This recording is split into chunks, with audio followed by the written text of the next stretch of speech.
Imagine waking up tomorrow and discovering something impossible. You check your schedule. No meetings, no emails, no deadlines, no commute, no notifications demanding your attention every 5 minutes. In fact, there's only one thing on your to-do list: work for a few hours. Then you're done. Not for the afternoon, not for the weekend, for the entire day.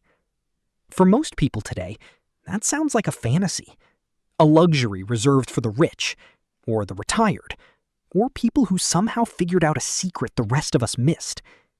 But for much of human history, that wasn't a fantasy at all. It was normal. If you traveled back 30,000 years and joined a small hunter-gatherer tribe, one thing would probably shock you more than the lack of roads, electricity, or smartphones: the amount of free time people seem to have.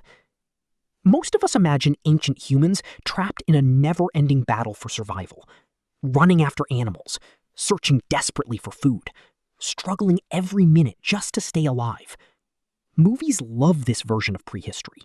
It's dramatic, it's exciting, and it's often wrong. Anthropologists who studied modern hunter-gatherer groups found something surprising. Many of these communities spend only 3 to 5 hours per day gathering food, hunting, preparing meals, and handling other essential tasks. That's it. Not 12 hours, not 14, not the endless cycle of work that many modern people consider normal. Just a few focused hours, enough to meet their needs. And then, the rest of the day belonged to them. Imagine finishing everything you absolutely needed to do before lunch. Not because someone invented an app to increase your productivity. Not because you won the lottery. Now, before you start packing a spear and moving into the wilderness, there's something important to understand. Ancient life wasn't easy. There was danger, there was uncertainty, there were no hospitals, no supermarkets, no emergency services. A bad injury could change everything. But despite those risks, many hunter-gatherers weren't trapped in constant labor. In fact, one of the biggest myths about ancient humans is that they spent every waking moment working. They didn't. And what they did with the rest of their time might surprise you even more. Let's start with children. Imagine being 8 years old. No school bus, no classroom, no homework, no exams, no report cards. No one asking what career you plan to have in 20 years. Sounds amazing. Or terrifying, depending on who you ask. Yet somehow, ancient children still learned everything they needed to survive. Because their world worked differently. Instead of learning inside classrooms, they learned inside life itself. A group of children might spend hours pretending to track animals, pretending to hunt, pretending to build shelters. At first glance, it looked like play, but something important was happening. They were practicing. The skills adults needed weren't separated from everyday life. They were woven directly into games. A child chasing friends through the grass wasn't just having fun. They were developing balance, speed, awareness, endurance. A child pretending to hunt wasn't memorizing information from a textbook. They were learning how to observe, how to be patient, how to pay attention. Even social skills were learned through play. Who gets to make the rules? What happens when someone cheats? How do you solve an argument without breaking the group apart? These weren't lessons written on a board, they were lessons experienced firsthand. And because of that, childhood wasn't simply preparation for life. In many ways, childhood was life. There was no sharp line separating learning from playing. The two were often the same thing. And while modern humans spent years sitting in classrooms preparing for the real world, ancient children often learned directly from the real world itself. The forest, the river, the campfire, the tribe. Everything around them was a classroom, and every day was a lesson. Now, here's where another myth falls apart. Many people imagine ancient humans as primitive. A few sticks, a few rocks, maybe a cave, maybe some animal skins. Nothing impressive. But if you actually spent a day watching them work, you might come away with a very different opinion. Imagine someone handing you a pile of stone and asking you to create a hunting tool sharp enough to bring down a large animal. Not tomorrow, not after a training course, right now. Most of us wouldn't even know where to begin. Ancient humans did. Some spent years mastering skills that modern people rarely think about. Stone tools weren't random rocks smashed together. The best toolmakers understood materials, angles, force, and precision. One mistake could ruin hours of work. And it wasn't just tools.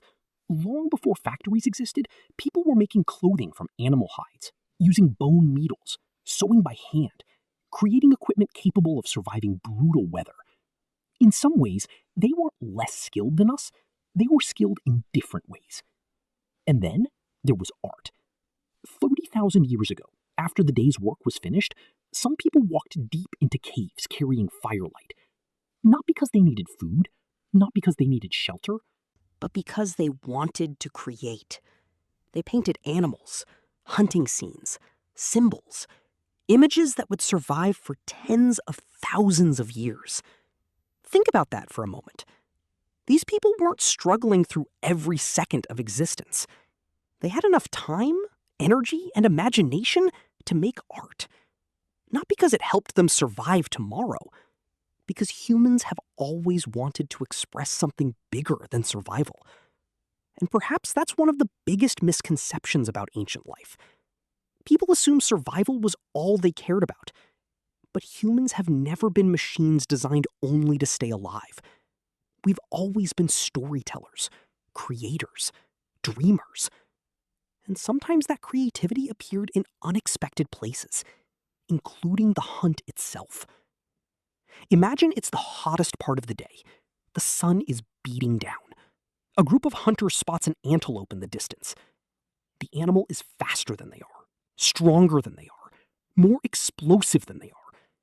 If this were a sprint, the humans would lose immediately. But they don't sprint. They jog. The animal runs away. The hunters keep moving. The animal stops to rest. The hunters keep moving. Again and again and again. Hours pass. The distance slowly shrinks. Because humans evolved with something unusual. We are not the fastest runners on Earth, but we may be among the best endurance runners. Our ancestors developed the ability to sweat efficiently, regulate body temperature, and keep moving for incredibly long periods. Many animals can outrun a human for a few minutes, but under extreme heat, some animals struggle to cool themselves as effectively. Eventually, exhaustion takes over, and that's when the hunters catch up. Researchers call this persistence hunting, and it might be one of the most extraordinary hunting strategies ever developed. Not because it relied on strength, not because it relied on speed, but because it relied on patience. The ability. Which brings us back to the original question. What did ancient humans do all day with no jobs? They lived. They worked when they needed to. They learned. They played. They rested. They spent time with one another. Ancient life wasn't easy, but it may have offered something many modern people struggle to find: time, connection, and room to breathe. Maybe the real question isn't how humans lived without jobs. Maybe it's when humans became so busy and what we lost along the way. Would you trade your schedule for a day in a hunter-gatherer tribe?